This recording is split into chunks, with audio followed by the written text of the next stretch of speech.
ہم نے تو بڑی واضح کی ہے اور اس پہ دیکھیں ہم سمجھتے ہیں کہ ہمارے مینڈیٹ پہ زبردستی ڈاکہ ڈالا گیا.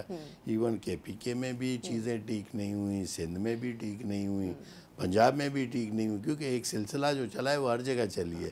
لیکن بلوچستان میں تو جو نیگیٹو بڑی منفی بات یہ ہے کہ بلوچستان کے جو حقیقی کمپرس جماعتیں ہیں نا ان کو دیوار سے لگا دیا گیا ہے. جب بلوچستان میں ایک نیشنل ایشو موجود ہے اور معاملات بڑے گمبھیر ہیں اور اس صورتحال میں آپ جو اسٹیک ہولڈرز ہیں ان کے لیے راستہ نہیں نکالتے ہیں تو مزید مشکلات بڑھیں گی. اس وقت حکومت یہ تو ایک خارجی محاذ کے اوپر جو مسائل ہیں جن پہ پاکستان کو ووکل ہونا چاہیے اور اچھی بات ہے, لیکن ہماری اندرونی مسائل اتنے بڑھ چکے ہیں کہ ہم انٹرنیشنل ایشوز کے اوپر بات ہی نہیں کر پاتے. بھارت کیا کر رہا ہے, روس کیا کر رہا ہے, امریکہ کی طرف سے کیسے بیانات آ رہے ہیں, برطانیہ کیسے اتحادی ہے, لیکن ہم تو ان پہ جا ہی نہیں پاتے.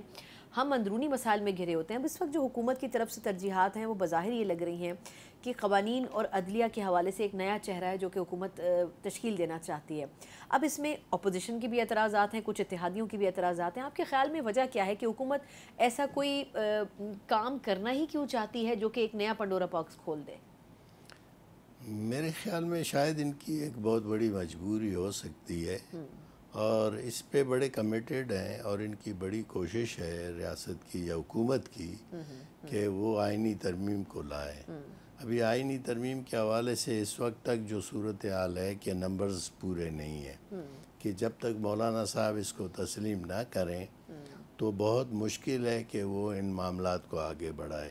ایک کمزوری تو دیکھیں ہماری قیادتوں کو رہی ہے, حکومتوں کو. جب ہم حکومتوں میں آ جاتے ہیں تو ہم جو جینون ایشوز ہیں نا ہماری نظریں ان سے ہٹ جاتی ہیں. ایسے اس وقت بڑے مسائل ہیں, کل بھی جن کا ذکر ہوا, بلوچستان کا ایشو ہے, کے پی کے کا ایشو ہے اور بہت سے مسائل ہیں جن پہ تمام پولیٹیکل پارٹیز کو یہ جو سلسلہ ہے اگر اس کو ایک ریگولر سلسلہ کریں اور بیٹھنے کا سلسلہ کریں تو میں سمجھتا ہوں بہت سے مسائل ہمارے حل ہو سکتے ہیں. لیکن نمبر گیم ابھی آپ کہہ رہے ہیں جے وائی فیک کو اگر شامل کر لیں تو مسئلہ حل ہو جائے گا, لیکن اس کے باوجود بھی نمبر تو پورا نہیں ہوگا. ہارس ٹریڈنگ کا دروازہ جب تک کھولیں گے نہیں.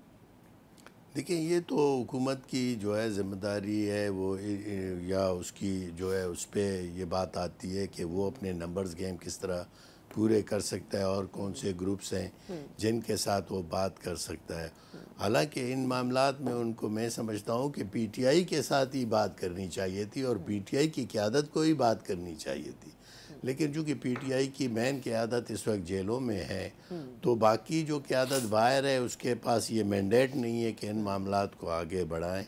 تو یہ جو آئینی جو پیکیج لا رہے ہیں یا آئینی معاملات ہیں ان میں سے ایک دو چیزیں ایسی ہیں جن پہ ہم جیسے لوگوں کو بھی کوئی تحفظات نہیں ہیں, لیکن ان کو آگے کیسے بڑھایا جائے بالکل. اور اس حکومت پہ جو بات کر رہی ہے اس پہ اعتماد کیسے کیا جائے کہ وہ کیا کرنے جا رہی ہے اور اس کے مقاصد کیا ہیں.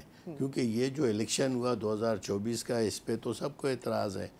ہم سمجھتے ہیں, سب سمجھتے ہیں کہ تاریخ میں اگر کوئی دھاندلی زدہ الیکشن ہوئے تو یہ ریکارڈ توڑ الیکشن ہے.